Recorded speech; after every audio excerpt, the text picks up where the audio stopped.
இன்றைக்கி பசங்களுக்கு லஞ்ச் நான் கொடுக்கல, மாமியார் வீட்டில் இருந்ததுனால அவங்க தான். இது நேற்று எடுத்த லஞ்ச் பாக்ஸ் வீடியோ தான். சரி இன்றைக்கி ஷேர் பண்ணலாம் அப்படின்னு சொல்லிட்டு நேற்று பசங்களுக்கு சாதமும் சாம்பாரும் தான் கொடுத்துருந்தேன். 2026 ஒரு லஞ்ச் பாக்ஸ் கூட ரெகுலராக போட முடியல. நான் 2025 கூட இந்த மிஸ்டேக்லாம் பண்ணல, என்னன்னே தெரியல. பார்க்கலாம் இதுக்கப்புறம் எப்படி இருக்குன்ட்டு.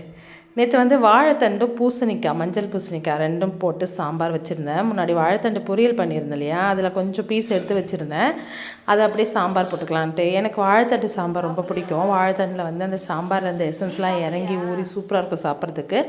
அதனால் சாம்பார் வச்சுட்டு அதுக்கு தொட்டுக்கிறதுக்கு புடலங்காய் பொரியல் பண்ணியிருந்தேன். புடலங்காய் கூட பாவக்காவும் கொஞ்சம் பொரியல் பண்ணியிருந்தேன். புடலங்காய் பசங்களுக்கு நிறையா வச்சுட்டு பாவக்காய் சும்மா சேர்த்துக்கணுமே அப்படின்னு கொஞ்சம் வச்சேன். ஏன்னா இதை கொஞ்சம் கொஞ்சமாக கொடுக்கறதுனால தான் அவங்க லைட்டாவது எடுக்க ஆரம்பிக்கிறாங்க. இல்லாட்டி இந்த காயெல்லாம் மறந்துடுறாங்க.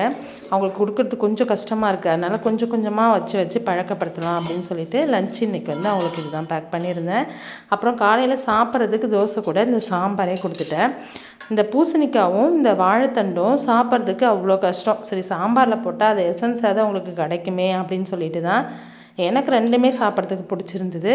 ஸோ உங்களுக்கு பிடிக்குமான்றதை மறக்காமல் கமெண்ட் பண்ணுங்கள். அப்புறம் ஸ்நாக்ஸுக்கு பசங்களுக்கு இன்றைக்கி கொய்யாக்காய் தான் வச்சுருந்தேன். இது 2 விதமான கொய்யாக்காய் இருந்துச்சு.